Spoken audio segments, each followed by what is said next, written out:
মার্কিন যুক্তরাষ্ট্রের পরবর্তী প্রেসিডেন্ট কে হবে সেটি নির্ধারিত হবে আগামী 5ই নভেম্বরের নির্বাচন। এই নির্বাচনে সাবেক প্রেসিডেন্ট ডোনাল্ড ট্রাম্পের মুখোমুখি হবেন কমলা হ্যারিস। আসন্ন মার্কিন প্রেসিডেন্ট নির্বাচনে আমেরিকান ইহুদিদের মধ্যে ডেমোক্রেটিক পার্টির প্রার্থী কমলা হ্যারিসকে সমর্থনের প্রবণতা দেখা যাচ্ছে। অথচ কমলা হ্যারিস জয়ী হলে সম্ভবত 2 বছরের মধ্যে ইসরায়েলের অস্তিত্ব বিলীন হয়ে যাবে।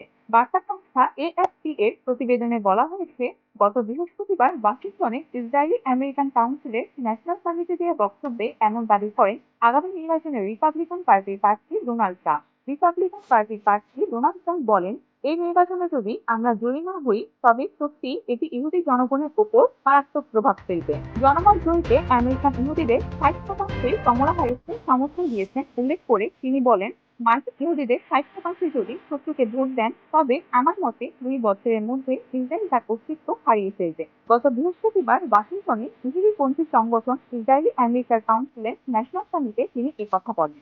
আমেরিকান ইহুদিদের মধ্যে তিনি হ্যারিসকে সমর্থন করার প্রবণতা দেখতে পাচ্ছেন জানিয়ে হুঁশিয়ারি দিয়ে ট্রাম্প বলেন, ইসরায়েলকে বিশ্ব মানচিত্র থেকে মুছে দেওয়ার জন্য মার্কিন ইহুদিরা আর্থিকভাবে দায়ী থাকবেন। এছাড়া পিইউ রিসার্চের সম্প্রতি এক জরিপে দেখা যাচ্ছে ট্রাম্পের চেয়ে কমলার পক্ষে আমেরিকান ইহুদিদের সমর্থন বেশি। ওই জরিপ অনুযায়ী 65% ইহুদি কমলাকে সমর্থন জানিয়েছে, আর মাত্র 34% সমর্থন ছিল ট্রাম্পের পক্ষে। সেই কথা মাথায় রেখে এবার গুরুত্বপূর্ণ প্রতিযোগিতামূলক অঙ্গরাজ্যগুলোই ইহুদি ভোটারদের সমর্থনকে অগ্রাধিকার দিচ্ছে ট্রাম্পের প্রচারটিকে। তবে এবার নির্বাচনের জয় নির্ধারণে ইহুদিদের ভোট সামান্য পরিবর্তন আনতে পারে বলেই মনে করা হচ্ছে।